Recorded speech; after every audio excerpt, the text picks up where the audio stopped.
Hello students, today is second lecture of atomic and molecular structure. Today we will discuss about VSEPR theory. In previous class we already discussed that VSEPR theory is actually valence shell electron pair repulsion theory. This theory explains the structure of various molecules on the basis of repulsion between the electron pairs which are present in the valence shell. These are the postulates of the VSEPR theory. The first postulate is the central metal atom is bonded to the other atoms through electron pairs by single covalent bond. So here a word used central metal atom or central atom. So what is the central atom? Always in a molecule there are different type of atoms are present, and to know the structure we should know that which one is the central atom. So usually the atom which is less in number is designated as central atom, and other atoms which are bonded to it are known as the others atom. So like for example in case of H2O, the oxygen is central atom and two hydrogens are bonded with the central atom which is oxygen. Second is the electron pair around the central metal atom are so arranged in space so as to minimize the Coulombic repulsion between them, leading to stable arrangement. So all the electron pairs which surrounds the central atom should arrange themselves like this, that the repulsion is minimum. So how they will arrange themselves in a space? They will arrange themselves to maximize the distance between them, because if those electrons are far apart from each other, then the repulsion will be lower. And why lower repulsion is required? Because lower repulsion gives more stability to the molecule. Okay, because if repulsion is more, then what happened? The energy of the molecule will increase, and if energy increased, the stability will decrease. The energy and stability is inversely proportional to each other. So to decrease the energy and to increase the stability of molecule, all the electron pairs which surrounds the central atom arrange themselves in a manner so that they can maintain a maximum distance between them. Third is the geometry of molecule is determined by the total number of electron pairs, bond pairs as well as lone pairs. So here electron pairs, all the electron pairs which surrounds the central atom, they can be divided like in two types, bond pairs and lone pairs. So bond pairs are those pairs which involved in the formation of bonding, whereas lone pairs are unused electron pairs which are present in the outermost orbital of the central atom. So different number of bond pairs and lone pairs surrounds the central atom, and the shape is dependent on the number of bond pairs and lone pairs. After that, when the central atom in a molecule is surrounded by bond pairs only, the molecule will have a regular shape or geometry. So if all are only bond pairs, in that case the molecule is having a regular geometry, and that geometry depends on the number of bond pairs. In this table it is shown that according to the number of electron pairs, these are the shape and bond angles of the molecule. Like if only two electron pairs surrounds the central atom, like in this first case, the two bonds are formed. That means two bond pairs are there. So if only two bond pairs, then in that case the shape is linear and the bond angle between two bonds is 180 degree. Example is BeF2. If three bond pairs are present, like in the second case, it is having three bond pairs. So 3 bonds are formed. That means 3 bond pairs are present in this molecule.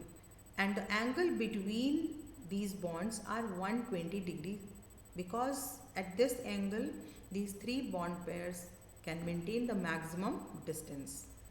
If 4 electron pairs are present, in that case the shape will be tetrahedral and they maintain 109 degree angle between all the bonds. Example is CH4.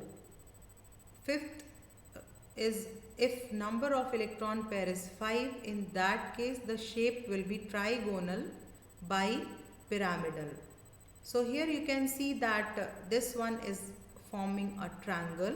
So why this is known as a trigonal bipyramidal? Because a triangle is formed in one plane and one atom is present above the plane and another one is present below the plane.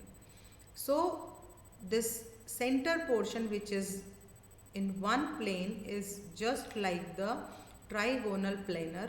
So this is made from the trigonal planar and then 2 pyramids are formed, one above the plane and another below the plane.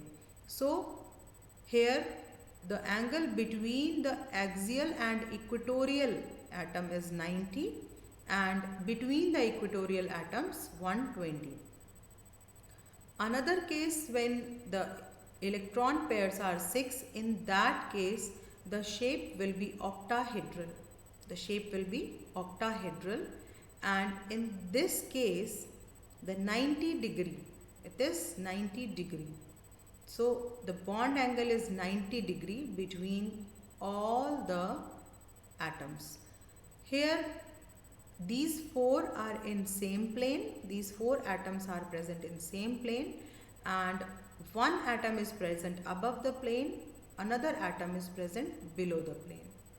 So the atoms which are present in one plane are known as equatorial atom and other which is above the plane or below the plane is known as the axial atom.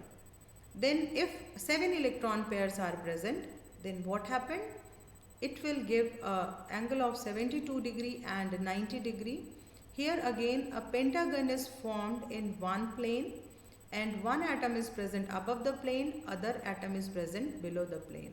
So angle between the axial atom and equatorial atom is 90 degree and angle between the equatorial atoms are 72 degree.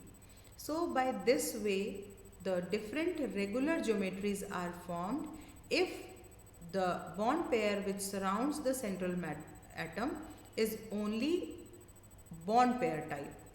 No lone pair is present. These are those type of cases.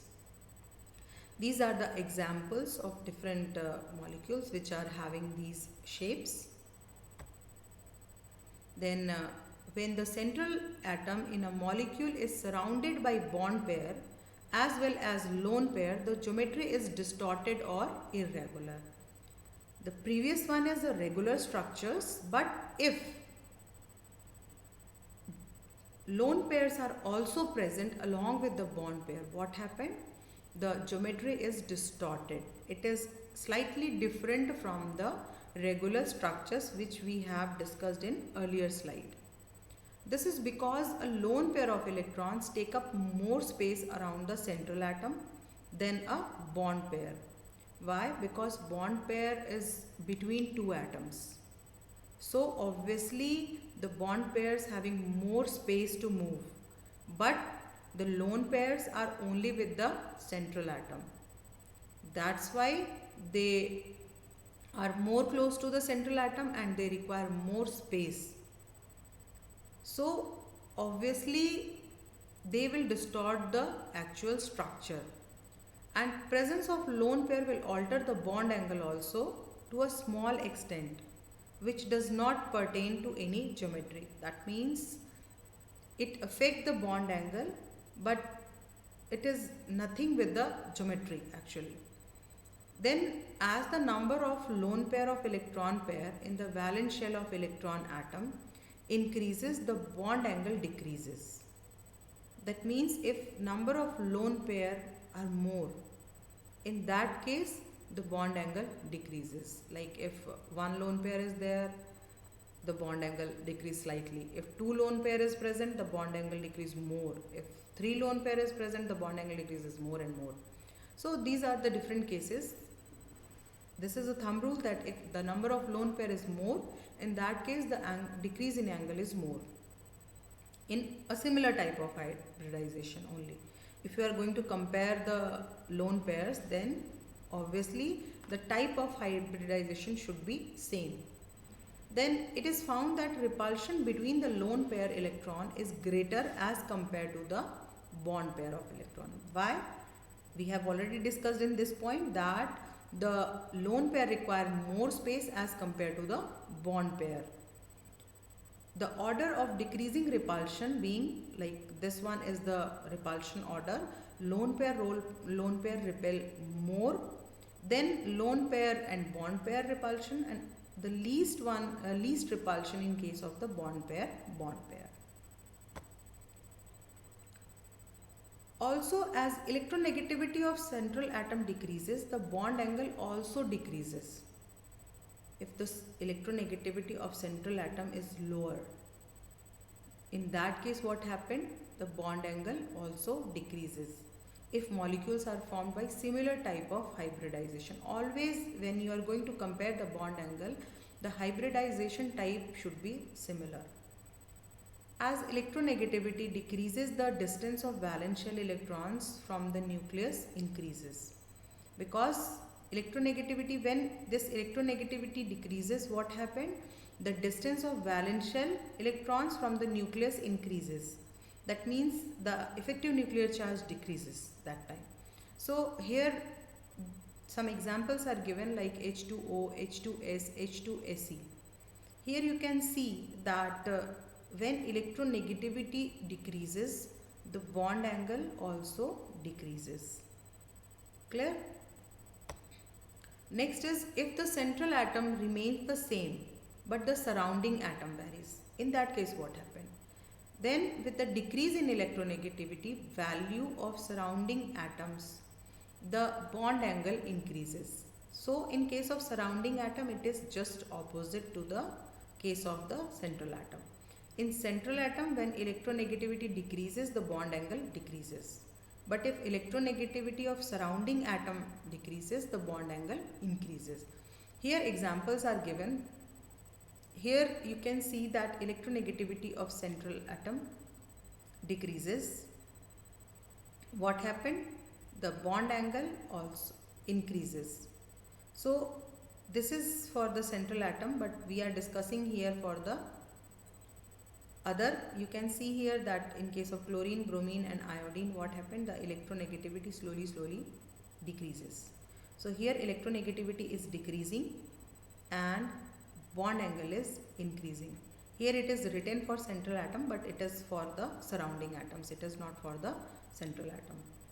Then repulsive forces are stronger at 90 degree, weaker at 120 degree and weakest at 180 degree. So these are the angles which is given, like repulsive force between the bond pairs and lone pairs. So if these pairs are present as 90 degree, obviously it is weaker, then 120 it is weakest at 180, strongest at 90 degree. So you can see that as the distance between the pairs increases, the repulsion is decreases. Clear? So always all the pairs arrange themselves to maintain a maximum distance which is possible. Like if there are three pairs are present, then it is not possible to maintain 180 degree. So in that case the maximum distance can be maintained is 120 degree. So always all the pairs maintain a distance which is possibly that maximum distance they maintain. Clear? Then how we predict the shape of molecule? What are the methods for the calculation? So here the number of electron pairs around the central atom is half into number of valence electrons of central atom plus number of atoms linked to central atom by single bonds. Here example of a water molecule is given, and according to formula there are total number of valence electron of central atom is 6, because you can see here that in outermost orbital of oxygen 6 electrons are present. These 6 blue colored electrons are of oxygen and these 2 green colored electrons are of hydrogen. So here total 6 electrons of oxygen is present and 2 electrons of the atoms which are linked with the oxygen, that is hydrogen. So a total of 8 electrons are present, and if you divide 8 by 2 then you will get 4 electron pairs. So in water what happened? 4 electron pairs are present in that molecule which surrounds the central atom, which is hydrogen. Then for negative ions, add the number of electrons equal to the units of negative charge. Like if you are going to reduce the structure of carbonate, in that case you will just add 2 negative charges as electron. For positive ions, subtract the number of electron equal to the unit of positive charge. Like if you are going to reduce the structure of NH4 plus, in that case what you will do, you will just subtract 1 number from this formula also. Then the number of bond pair is equals to total number of atoms linked to central atom by single bonds. Like here if you are going to calculate the number of bond pairs, then you can see here that these are the bond pairs, because here 1 electron of oxygen and other electron of hydrogen are just mutually sharing the orbitals. So these are mainly responsible for linkage between the hydrogen and oxygen. So these two are the bond pairs. Whereas number of lone pairs, the total number of electrons minus total number of shared pair. So here total number of electrons are 8, and out of which 4 are used for the bond pair formation. 2 bond pairs are here, so these 2 are the lone pairs. Clear? So by this way we will calculate the number of lone pair and number of bond pairs, and once we know the number of lone pairs and bond pairs, only then we can deduce the structure. These are a common table for all the structures. Like these are the geometries which are the regular geometries, linear, then trigonal planar, then tetrahedral, then trigonal bipyramidal, then octahedral. These structures we have already discussed when only the bond pairs are present. Clear? And these are the different possibilities when the bond pairs replaces by the lone pairs. Like here only 2 bond pairs are present, so there is no possibility of removing 1 bond pair with the lone pairs, because if it will be replaced then the structure will not give any bond angle, so it is not possible. Then in case of trigonal planar, this is the possibility when the trigonal planar structure 1 bond pair is replaced with the lone pair. In that case here you can see that 2 bond pairs are present, but it is showing a bent structure. It is not showing a linear structure. Because why? Because a lone pair is present here and 2 bond pairs are present, and this lone pair repel these 2 bond pairs, so it will give a bent structure. It will not give a linear structure. Also in case of tetrahedral, what happened? This is a tetrahedral structure, and this if 1 bond pair is replaced with a lone pair, what happened? It will give a trigonal pyramidal structure. It will not give a trigonal planar structure, although it is having 3 bond pairs.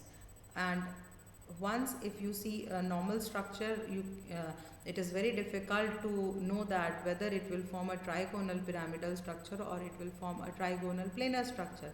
But if you calculate the number of bond pairs and lone pairs, then you came to know that this one is having a sp3 hybridization and the regular structure is tetrahedral, and only what happened in this one bond pair is not present, it is having lone pair, so it will form a trigonal pyramidal structure. Also, if two bonds are replaced, what happened? It will give a bent structure. In trigonal bipyramidal, this is the normal trigonal bipyramidal structure when no lone pair is present. If one lone pair is present, it will show a seahorse structure or seesaw structure also it is known as. If two replaced, then in that case it will form a T-shaped structure. If three bond pairs replaced with the lone pair, then in that case it is having a linear structure. So whenever we compare, the total number of electron pairs should be same. Only the difference is what, like here in this case trigonal bipyramidal, what happened? 5 electron pairs are present, out of which all 5 are bond pair and 0 lone pair. Here what happened? 1 lone pair and 4 bond pair. So number of electron pair is same, 5. Here 2 lone pairs and 3 bond pairs in third case, and the total number of electron pair is 5. Here 3 lone pair and 2 bond pair. So always whenever we compare, the number of total electron pair should be same. Clear? Similarly, in case of octahedral, it is showing different shapes: square pyramidal, square planar, T-shaped and linear. When we replace one bond pair with the lone pairs. So these are the different cases. In next class, we will discuss these shapes in more detail with some examples. So this is all for today. Thank you for listening carefully. If you have any query, we will discuss those query in interactive class. Thank you.